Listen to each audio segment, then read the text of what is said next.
படுகொலை செய்யப்பட்ட பகுஜன் சமாஜ் மாநில தலைவர் ஆம்ஸ்ட்ராங்கினுடைய உடலுக்கு சென்னை ராஜீவ்காந்தி அரசு மருத்துவமனையில் பிரேத பரிசோதனை நிறைவு பெற்றிருக்கக்கூடிய சூழல்ல நாளை பிற்பகல் இறுதி ஊர்வலம் நடைபெறும் என்று தெரிவிக்கப்பட்டிருக்கிறது. இதனிடையே செம்பியத்தில் இருக்கக்கூடிய பந்தர் கார்டன் மாநகராட்சி பள்ளியில் அவருடைய உடல் பொதுமக்கள் அஞ்சலிக்காக வைக்கப்பட உள்ளதாகவும் தகவல் வெளியாகி உள்ளது. இது பற்றி முழு விவரங்களை அறிவோம். எமது செய்தியாளர் சோலமன் இணைகிறார்.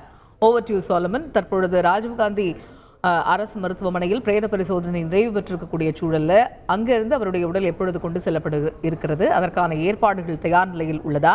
விவரங்கள் என்ன? பகுஜன் சமாஜ் கட்சியின் மாநில தலைவரான ஆம்ஸ்ட்ராங்கை நேற்றிரவு அவரது வீட்டருகே வைத்து 8 பேர் கொண்ட கும்பல் படுகொலை செய்தனர்.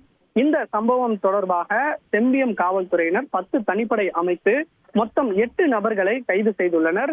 இதில் ஆற்காடு சுரேஷ் கொலைக்கு பழிவாங்குவதற்காக ஆம்ஸ்ட்ராங்கை கொலை செய்திருப்பதாக கைது செய்யப்பட்ட நபர்கள் வாக்குமூலம் அளித்திருக்கக்கூடிய சூழல்ல தற்போது அவரது உடலானது ராஜீவ்காந்தி அரசு மருத்துவமனையில பிரேத பரிசோதனை செய்யப்பட்டு தற்போது அங்கிருந்து கிளம்ப உள்ளதாக தகவல் தெரிவிக்கப்பட்டுள்ளது. அதன் பின்பாக ஆம்ஸ்ட்ராங்கின் உடலானது அங்கிருந்து கொண்டு வரப்பட்டு அவரது ஐநாவரம் வீட்டிற்கு முதலாவதாக கொண்டு செல்லப்படுகிறது. அங்கு சடங்குகள் நிறைவு பெற்ற பிறகு அதன் பின்பாக இங்கு இருக்கக்கூடிய பெரம்பூரில் உள்ள பகுஜன் சமாஜ் அலுவலகத்துல கொஞ்ச நேரமாக பொதுமக்கள் அஞ்சலிக்காக வைக்க உள்ளனர். அதன் பின்பாக செம்பியத்தில் உள்ள பந்தர் கார்டன் சென்னை மாநகராட்சி பள்ளியில பொதுமக்கள் முழுவதுமாக அஞ்சலி செலுத்துவதற்காக அங்கு ஏற்பாடுகளானது செய்யப்பட்டு வருகிறது. அங்கு வைக்கப்பட்டு நாளை பிற்பகல் அவரது உடலானது இறுதி ஊர்வலம் நடைபெற இருப்பதாகவும் தற்போது தகவல் ஒன்று தெரிவிக்கப்பட்டுள்ளது. குறிப்பாக ஆம்ஸ்ட்ராங்கின் சகோதரி வெளிநாட்டில் இருப்பதால் அவர் நாளை காலை தான் இங்கு சென்னைக்கு வர இருப்பதாகவும் அதனால் நாளை பிற்பகல் வரை இந்த உடலானது வைக்கப்பட்டு இருப்பதாகவும் அவரது ஆதரவாளர்கள் தரப்புல தகவல் தெரிவிக்கப்பட்டுள்ளது.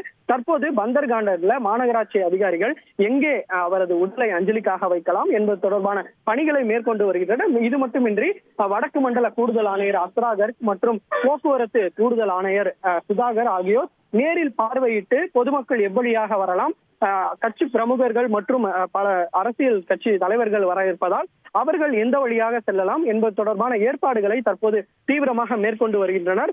மேலும் தற்போது அந்த ஆம்ஸ்ட்ராங்கிற்கு இடது கழுத்து பல்வேறு இடங்கள்ல வெட்டியுள்ளனர். இதுல சுண்டு விரல் உண்டாகியுள்ளது.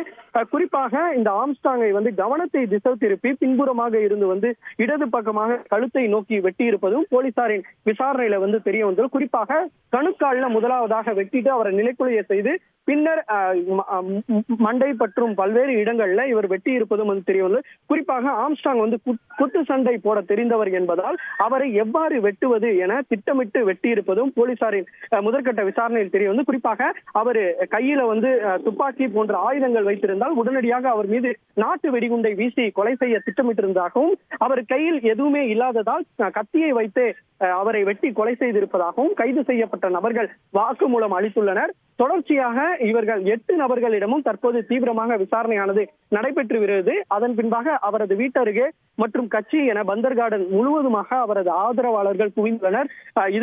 இதில் எந்த விதமான அசம்பாவித சம்பவங்களும் நடைபெறாமல் தடுக்க அந்தந்த பகுதியில 300க்கும் மேற்பட்ட போலீசாரும் பாதுகாப்பு பணியில தொடர்ச்சியாக ஈடுபட்டு வருகிறார்கள்.